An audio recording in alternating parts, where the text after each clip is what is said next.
Halo teman-teman, ketemu sama aku Fani.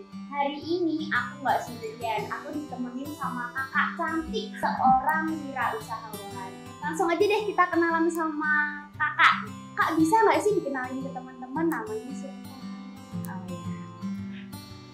Nama saya Lili Setiawati. Ya, saya wirausaha ya di bidang handmade, ya di bidang entrepreneur, di bidang pembuatan craft dan lain-lain. Gitu. Jadi dengan kakak Lili. Iya. Kakak Lili.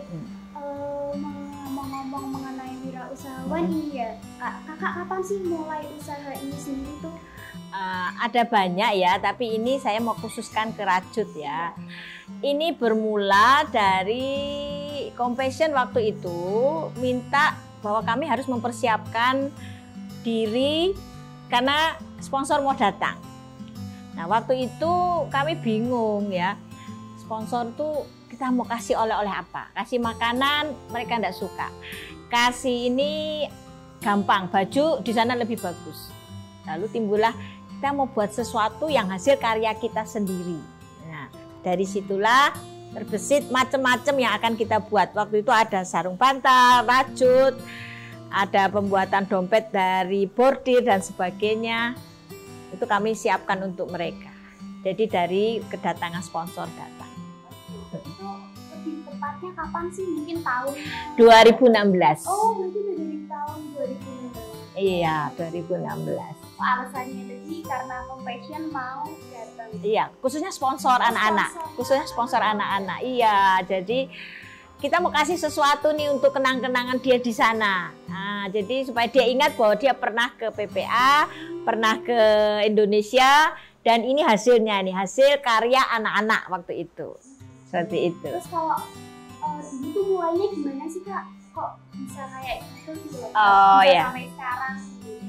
Ya seperti biasa, tutor keterampilan mengumpulkan anak-anak yang memang berminat untuk membuat rajut, membuat sarung bantal dan sebagainya. Nah, dimulai dari anak-anak kelas 6 SD waktu itu.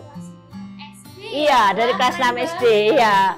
Dikumpulkan, lalu biasanya kan banyak pertama itu. Lalu lama-lama mengerucut sehingga ada satu istilahnya grup. Nah, anak-anak itulah yang terus kami bina, kami bimbing sampai mereka bisa buat bahkan jual. Iya, dari hasil itu mereka bisa buat, mereka jual, dan mereka bilang kepada kami, bahkan apa yang tidak pernah kami pikirkan itu mereka bisa lakukan. Iya, contohnya ya, misalnya benang. Kalau anak-anak beli benang rajut satu gulung itu harganya waktu itu ya bisa sampai 50.000. Dia modelnya dimeterin. Dimeter, kamu mau bikin apa? Mau bikin bunga kecil atau mau bikin bandana atau apa? Oh, butuh sekian gram, istilahnya gram. Nah, sekian, untung dia. Jadi dia buat, lalu dia timbang ya, dia timbang. Lalu hasilnya seperti itu. Jadi benang satu tuh dia bisa hasilnya berlipat-lipat. Jadi dari kecil emang udah diajarin untuk berwirausaha. Iya, seperti itu.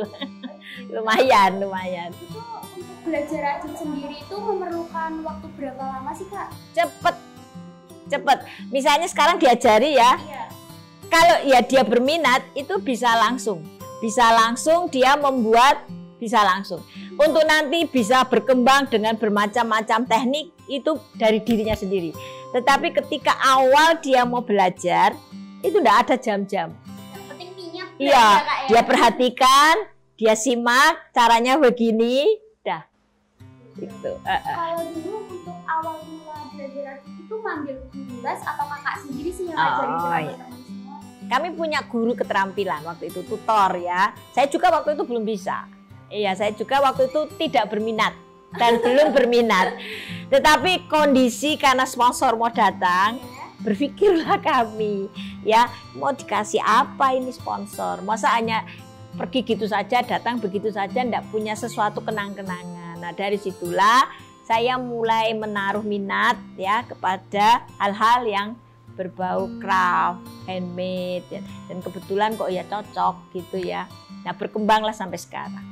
Terus Terus berarti kan ini dari 2016 ya? Iya. Udah sekitar berapa tahun ya berarti ya?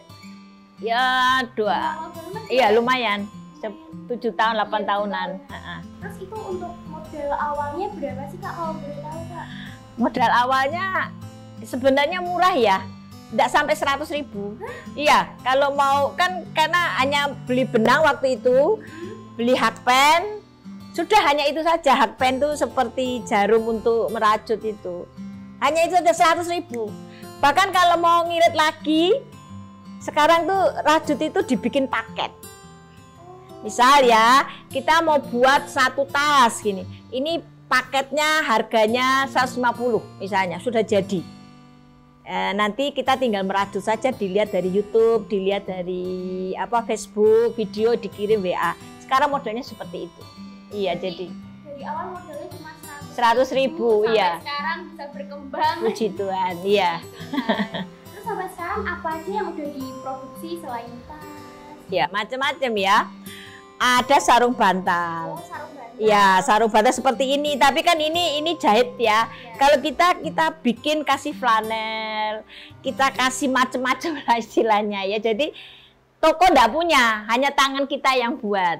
Itu. Kemudian kita bikin dompet atau kluts itu ya untuk orang habis sunat, habis pulang naik haji, kita kasih kenang-kenangan seperti itu ya. Dikasih sulam pita. Ya, pita itu dibikin bunga, disulam di situ. Sepatu dari rajut, tas, peci, apalagi ya banyak lah, bunga untuk dijual, kecil-kecil bros ya. Nah yang terakhir ini kami sedang menekuni pembuatan bros dari manik-manik, dari batu-batu gitu. Terus kalau misalnya kita mau buat satu barang nih Kak, biasanya memerlukan waktu berapa lama sih untuk pembuatan barang itu sendiri? Barang apa dulu? Kalau misalnya kayak tas tadi. Tas rajut itu ada yang ukuran besar, Ya. sedang, kecil. Nah, Beda-beda ya ukurannya? iya, tergantung permintaan. Kemudian dia mau motifnya apa? Kalau tas yang saya bawa nanti itu motifnya agak susah, itu butuh sampai 2 minggu, 3 minggu. Tapi yang nanti kita akan belajar sama-sama itu tidak sampai sehari. Maksudnya yang lama itu biasanya di penjahitnya. Oh gitu. Kan dia yang akan menjahit itu ya, karena kita tidak punya mesin untuk menjahit tas. Kita hanya membuat tasnya, bahan luarnya, dia yang akan menjahit sehingga menjadi satu tas plus handle-nya. Itu, iya seperti itu. Jadi beda barang, beda itu ya jangka waktu. Iya beda, tergantung permintaan konsumennya apa. Oh berarti kita sebagai konsumen juga bisa request ya Kak? Bisa, ya? bisa. Boleh. Boleh. Jadi aku nggak mau tas, aku mau topi. Oh bisa juga. Oh iya, kan dari satu benang itu bisa jadi macam-macam. Keren banget. Ya, topi ala-ala pantai gitu ya. Nah, itu butuh 2 benang ya, 2 benang. Kemudian waktunya bisa hanya 3 hari. Itu tanpa ke penjahit. Jadi sekarang misalnya Mbak Fani minta, aku mau buat topi benangnya warnanya biru dongker misalnya. Ya udah kita buat. Kepalanya itu kita biasanya sudah punya patokannya itu. Nah, mau model yang gimana, banyak motifnya, kita kasih gambar. Kita kasih gambar, oh aku mau yang polos-polos aja. 3 hari. 3 hari. Tapi ya lumayan tangannya kemeng.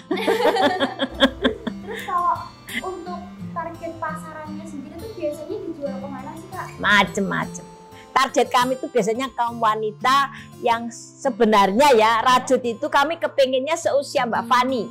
Makanya ya kami sedang membuat model tas yang mengikuti milenial. Nah, ya, iya. Jadi gimana tuh kalau dipakai Mbak Fani itu pantas gitu loh. Kan kesannya rajut itu orang tua ya, nenek-nenek gitu ya. Tapi iya rajut ya. Buat itu bayi ya, bayi pakai gitu enggak. Saya sekarang sedang berpikir bagaimana tas rajut itu diminati anak remaja. Iya itu ya nanti akan saya ajarkan itu ya.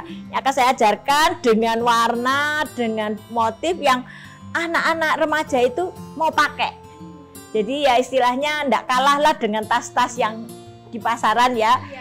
Bedanya kita itu punya sendiri, tidak ada yang lain. Kalau kita misalnya beli tas yang bermerek ya, itu kalau ndak asli pergi ke luar negeri kan kena denda. Oh iya. Iya toh? Tapi kalau kita punya, ya kita kan banyak ya kami.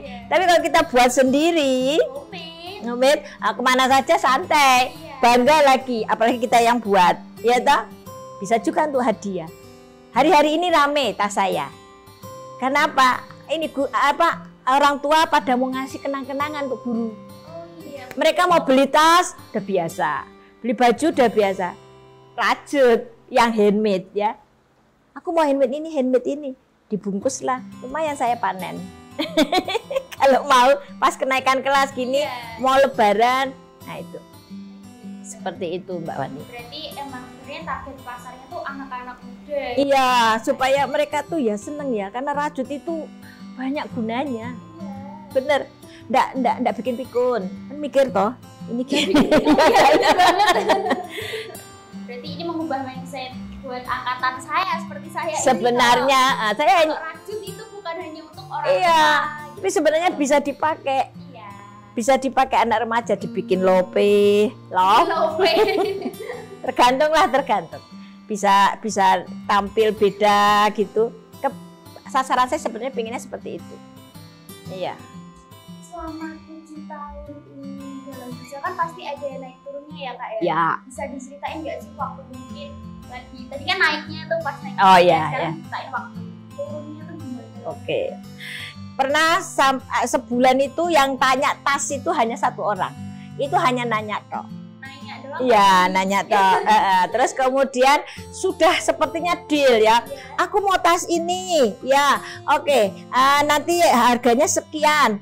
Terus kira-kira nanti seperti ini, oke. Mau pakai ongkir apa misalnya ya, JNE, JNT dan sebagainya gitu toh. Kemudian kita kirim itu dan lain-lain. Dia bilang aku nggak jadi. Dia sudah kirim, dia gini seperti itu. Ya, ada juga yang bilang aku sih sebenarnya pengen beli, tapi biasanya mahal gitu. Nah, yang berikutnya yang nawar tuh kadang-kadang. Misalnya kita habis bahan tuh sekitar taruhlah 150 sampai 250.000 ya. Itu. Terus kemudian peminatnya orang rajut itu kan tidak seperti ya tas, baju ya yang selalu up to date. Kita kan karena ini tangan ya. Jadi kan menyesuaikan dengan mood ya. Kadang-kadang kalau saya sedang lagi tidak mood itu beberapa proyek saya itu saya tinggal di meja. Gitu iya mau karena kalau ndak mood ya itu bredelinya itu sepertinya seolah-olah sudah benar ini tapi ketika sudah jadi lah kok jadinya gini. Itu yang paling menyenangkan buat anak saya apa bredeli dia. Saya yang susah sudah hampir jadi gitu kan. Nah itu yang kadang-kadang seperti itu. Kemudian ya mood ketika menjaga supaya tetap bisa walaupun badannya capek. Kita bisa terus punya mood itu ketika kita tahu bahwa ini sudah dipesan orang. Tapi ketika tidak ada pesanan itu, nah itu yang jaga mood. Nah makanya saya selalu taruh di etalase saya itu proyek-proyek yang akan saya buat. Walaupun itu belum tentu akan dibeli orang, tapi saya selalu buat. Saya taruh situ. Ketika mood saya jelek gitu atau ketika mood saya tidak naik, ini mau tak kirim ke sini, mau tak kasih si A. Nah, lalu tak buat gitu. Seperti itu. Berarti harus pinter-pinteran jaga mood juga ya Kak ya? Karena ini kan handmade ya. Tergantung kalau pabrik itu kan tidak paten. Gitu ya. Gunting satu gitu. Ini satu. Dan saya berusaha untuk setiap produk saya tidak ada kembarnya. Jadi misalnya ya Mbak Wani pesen, Bu Esi pesen, sama-sama bentuk, tapi modelnya bisa lain, warna benangnya bisa lain. Iya, jadi tidak ada duplikatnya gitu ya. Nah, itu yang selalu saya janjikan kepada konsumen, tidak akan ada dua. Hanya milikmu gitu. Seperti itu. Terus kayak tadi misalnya jarang ada yang mesen, sebulan cuma sekali juga tanya. Terus kayak gimana sih cara ngatasinnya biar banyak lagi nih pembelinya? Status WA, kemudian ya ke IG, Mana lagi ya? Ya, saya ikut di salah satu yayasan perempuan berkarya Indonesia. Nggak tahu kok bisa masuk di situ, saya juga nggak tahu. Ngalir ya? Iya, benar. Lalu dari situlah barang-barang saya dipromosikan istilahnya. Nah, dari situ orang tahu. Tapi kan memang tidak bisa langsung ya. Nunggu waktu membangun apa ya? Kalau saya pernah dengar tuh membangun brand itu sendiri itu lama memang. Nggak bisa seperti kita tuh jual apa langsung nggak, apalagi kan ini produk handmade, istilahnya bukan kebutuhan ya. Nah itu butuh waktu, saya butuh relasi, kadang-kadang saya sendiri jadi model ya, saya pergi buatan, saya duduk di tasnya saya taruh situ, misalnya biar semua orang lihat, bertanya, oh tasnya rajut ya, iya gitu, pesannya di mana, saya kasih kartu nama gitu, oh seperti itu. Dan kalau pas pertemuan atau apa, saya bawa itu tas, misalnya ikut pameran. Ya diajak ikut pameran dengan salah satu IO ya, salah satu IO waktu itu saya pasang di mana, di IG Instagram itu kumpulan Peragawati Semarang ya, katanya seperti itu ya. Nah sedang pemilihan pengurus, produk saya dipamerkan, hanya produk saya waktu itu, wah ya senang. Terus jalin relasi supaya ketika ada workshop, ada pameran, saya katut. Nah itulah makanya kenapa saya harus terus buat. Kalau tiba-tiba Bu Lili ini ada pameran begini, oke, butuh berapa barang, item, sekian aja, ini siap gitu. Tiba-tiba dari instansi mana pesan gitu, aku butuh 10 tas gini, saya bilang enggak bisa sama, beda. Iya, karena memang itu sudah jadi istilahnya apa ya, janji saya enggak mau, iya. Betul, kita harus punya ciri khas. Jadi saya enggak mau orang lain tuh ketika pakai, loh kok sama gitu ya. Loh kok sama, apalagi wanita ya. Ih, podo. Padahal kita kalau jalan pakai baju kembar sudah malu ya. Nah, itu saya enggak mau. Saya enggak mau. Mau saya ya kalau saya pakai tas ini, yang lain enggak. Itu sudah prinsip. Makanya kalau saya buat dia minta lagi seperti itu, belum tentu ada benangnya. Karena benang rajut itu sekilas sama warna biru ya, tapi kalau begitu jadi itu bisa jadi agak sedikit muda, beda ya. Jadi kalau kita mau buat sesuatu, saya belinya sekalian. Jadi kalau dia minta 3 dengan warna sama ya sudah, itu benangnya saya ambil. Makanya ketika saya mau buat sesuatu barang, sesuatu hasil karya saya tidak mau banyak barang, banyak benang. Ya, jadi kalau misalnya Mbak Fani pakai produk saya, itu hanya Mbak Fani yang model itu. Ya, mau apa motif-motifnya itu, warnanya itu pasti beda. Nanti bisa lihat di IG saya itu tidak ada yang sama. Oh iya, bisa disebutin nggak Kak? IG-nya apa biar teman-teman bisa langsung dicek Instagramnya. Iya, Cika Anin. Ya, Cika Anin. Cika Anin itu IG-nya, IG khusus seperti itu. Biasanya kalau jual hasil itu mana sih Kak? Mungkin dari medsos. Oke. Maksudnya sudah sampai di mana hasil karya? Yang terjauh itu di Australia sama Jerman. Wih, keren banget. Yang terjauh ya, yang terjauh. Di Indonesia yang terjauh sampai di Sulawesi. Iya, sampai Sulawesi. Seperti itu. Itu dipasarkannya lewat apa sih Kak? Omong-omong. Dari mulut ke mulut. Iya, gitu ya? status ya. Saya kadang-kadang minta tolong teman atau anak saya atau suami saya, aku titip ya statusmu. Ya, pajak. Nanti kalau ditanya, japri saja gitu ya. Ya gitu, saya bilang seminggu sekali ya titip di statusmu. Nah, gitu ya ke suami, ke anak-anak yang punya apa sosial media itu toh. Saya titip ya. Punya kakak setiap Sabtu ya, punya adik setiap Jumat, punya papa setiap hari apa? Paten. Seperti itu salah satu cara. Terus kita coba membangun relasi dengan yang lain sehingga hasil karya kita bisa dilihat banyak orang. Sering-sering ikut pameran gitu. Iya. Relasi sama promosi tadi. Iya. Promosi yang paling enak kan ya dari gini-gini toh. Iya toh, Udah benar. Terus Kakak bisa ceritain nggak sih pencapaian Kakak sampai hari ini, dan apa sih yang buat Kakak berhasil sampai titik ini? Mungkin dari dorongan dari keluarga atau emang semangatnya Kakak sendiri? Ya. Yang saya capai sampai hari ini adalah dengan hasil karya saya bisa memberkati orang. Artinya begini, ketika ada orang datang ke saya dan kok hati saya ini tergerak gitu ya, saya berikan itu. Walaupun tuh harganya kalau dinominalkan bisa di atas 500.000 ya. Terus kalau saya pergi misalnya tadi itu pelayanan gitu ya atau apa, saya selalu membawa itu.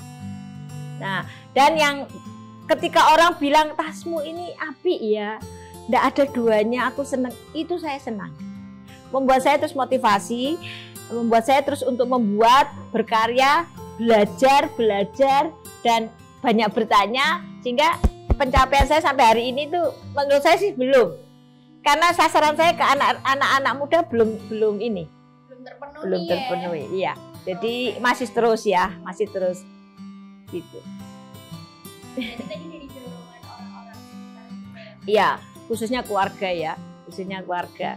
Terus ada nggak sih Kak tips untuk remaja kayak aku ini dalam berwirausaha? Oke.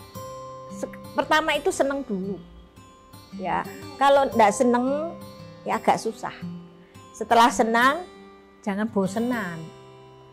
Iya, harus terus. Loh iya, contoh kayak rajut gitu ya, itu kadang kita bosen loh, masuk ke benang, narik tangan sakit gini ya. Itu kan kalau enggak senang, enggak konsisten kan bosen ya. Enak lah lihat YouTube, lihat apa cepet. Ini kan lama. Terus apa lagi ya, kalau kita bisa memberikan seseorang misalnya pacar ulang tahun atau calon mertua ulang tahun, kita bisa kasih. Jangan bosan, mau belajar. Saya sampai hari ini pun masih terus belajar. Guru saya yang terjauh itu ada di Padang. Jadi ya, kita pakainya pakai WA. Guru saya yang terjauh, terjauh. Guru rajut. Berarti sampai sekarang kakak ini juga masih tetap belajar? Oh masih. Ketika saya melihat ada di sosial media motif yang bagi saya kok baru, saya kejar itu. Lalu setelah saya kejar, saya tanya, kita bisa WSO, ya toh. Lalu saya belajar dari situ, saya bisa hasilkan. Lalu saya ATM, amati, tiru, modifikasi. Ya, gitu ya. Iya. Amati, tiru, modifikasi. Iya. Dia modelnya gimana, saya rubah dengan cara saya. Tetapi aslinya dari dia, seperti itu misalnya. Jadi belajar, jangan bosan. Jangan bosan belajar, itu tipsnya. Berarti tips and triknya harus seneng dulu, ya. Terus jangan bosan, terus tadi mau belajar. Ya, mau belajar terus, pokoknya jangan capek buat belajar. Itu tadi betul. Tips and trik dari kakak. Iya. Terima kasih Kak. Sama-sama. Kita jadi nambah banget pengetahuan, jadi mungkin motivasi kita sama teman-teman kalau misalnya mau mulai untuk usaha ya Kak ya. Betul. Terima kasih.